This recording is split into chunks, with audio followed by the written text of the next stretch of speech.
সম্মানিত খামারি ও কৃষক ভাইরা, আসসালামু আলাইকুম। আপনারা যে যেখান থেকে আমার এই ভিডিওটি দেখতে পাচ্ছেন, আমি সবাইকে জানাই জাকির কৃষি খামারের পক্ষ থেকে আন্তরিক শুভেচ্ছা এবং অভিনন্দন। আজকে আসলাম একটি ঘাসের জমিতে আপনাদেরকে দুই একটি কথা বলার জন্য। বিশেষ করে যে সকল ভাইরা অথবা বোনেরা আপনারা যারা গরু ছাগল পালন করতেছেন, তাদের উদ্দেশ্যে কিছু কথা বলবো। যেমন এই ঘাস কিন্তু এখন সবার প্রয়োজন না। যারা গরু ছাগল পালন করেন ঠিক তাদেরই কিন্তু ঘাসের প্রয়োজন।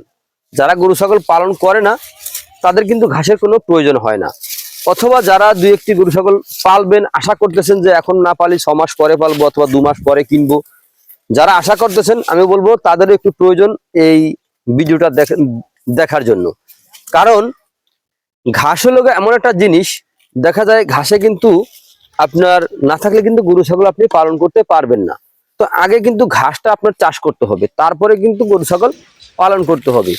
যেমন দেখা যায় আপনার এই আমেরিকান গুয়াতিমালা ঘাসটা আপনি কেন রোপণ করবেন? দেখেন এখন বর্তমানে কিন্তু বাংলাদেশে ব্যাপক পরিমাণে ঘাস কিন্তু রয়েছে। কাটিং থেকে হয়, আবার কিছু ঘাস রয়েছে আপনার বিচি থেকে হয়। বিশেষ করে যে সকল ঘাস বিচি থেকে হয়ে থাকে, ওই ঘাসগুলা দেখা যায় আপনার একবার অথবা দুবার কাটার পরে কিন্তু আপনার নষ্ট হয়ে যায়, ওগুলা কিন্তু আর থাকে না। আবার জমি চাষ করতে হবে, আবার বীজ রোপণ করতে হবে। যেমন এই আমেরিকান গুয়াতিমালা ঘাস, ইন্দোনেশিয়ান স্মার্ট নেপিয়ার ঘাস, যারা ওয়ান হাইব্রিড ঘাস অথবা তাইওয়ান ঘাস, এই সকল ঘাস কিন্তু আপনার একবার যদি বীজ আপনি রোপণ করেন, কমপক্ষে 5-7 বছরের মধ্যে আপনার জমি চাষও করতে হবে না, আর বীজও রোপণ করতে হবে না। একবার রোপণ করলে আপনি 5-7 বছর কিন্তু খাওয়াতে পারবেন। এই যে আমেরিকান গুয়াতিমালা ঘাসটা আমি এই জমিতে প্রায় 2.5 বছরের মতো হবে আমি রোপণ করেছি। তো দেখেন আমার এখানে কিন্তু আলহামদুলিল্লাহ যথেষ্ট ঘাস কিন্তু হচ্ছে। আমি এখান থেকে চারা তুলে বিক্রি করতেছি, কাটিং বিক্রি করতেছি। ইনশাল্লাহ আমার এখানে কিন্তু যথেষ্ট পরিমাণে ঘাস হয়ে থাকে। আমার এখানে জমি বেশি না, এখানে কম। আমার আরো 1, 2 আরো 3 জায়গায় ঘাস, এই আমেরিকান গুয়াতিমালা ঘাস রয়েছে। আমার আরেকটা জায়গায় আপনার প্রায় 25% জমির মতো হবে, আমি সেখানে আবার নতুন করে এই ঘাসটা কিন্তু এখন রোপণ করতেছি। তো এই ঘাসগুলো রোপণ করার বিশেষ করে উদ্দেশ্য হচ্ছে ভাই, এই ঘাসগুলো আপনার গরু ছাগল কিন্তু খুব বেশি খেয়ে থাকে। এই ঘাসগুলো মিষ্টি রসালো ঘাস। এই ঘাসের আপনার কোনো বিচি হয় না, এই ঘাসে হয় কাটিং হয় অথবা কাটিং থেকে চারা হয়।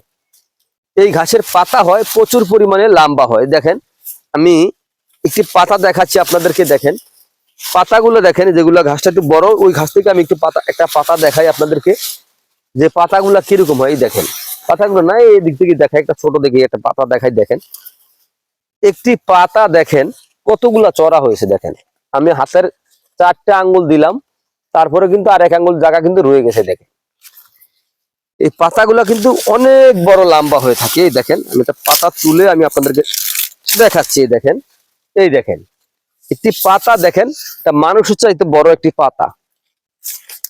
এই পাতাগুলা কিন্তু নরম, ব্যাপক হারে পাতায় দেখেন একেবারে ঘাসের মধ্যে পাতা কিরকম হয়ে আছে। পাতায় দেখেন ওই যেগুলো বড় ওগুলা কিন্তু দেখা যাচ্ছে পাতাগুলো কত বড়। তো আমি বলবো আপনারা যদি এই গরু অথবা ছাগলের খামার গড়তে চান অথবা গড়বেন আশা করতেছেন অথবা গড়েছেন, তো আমি সকল ভাইদেরকে আমি বলবো যে আপনারা ঘাস চাষ করবেন। ঘাস হচ্ছে গবাদি পশুর প্রধান খাদ্য। আগে ঘাস চাষ করবেন, তারপরে খামার গড়বেন, তাহলে খুব অল্প সময়ের মধ্যে আপনার খামারে সফলতা অর্জন করতে পারবেন ইনশাআল্লাহ। কারণ ঘাসে খরচ কম, দানাদারে খরচ অনেক বেশি।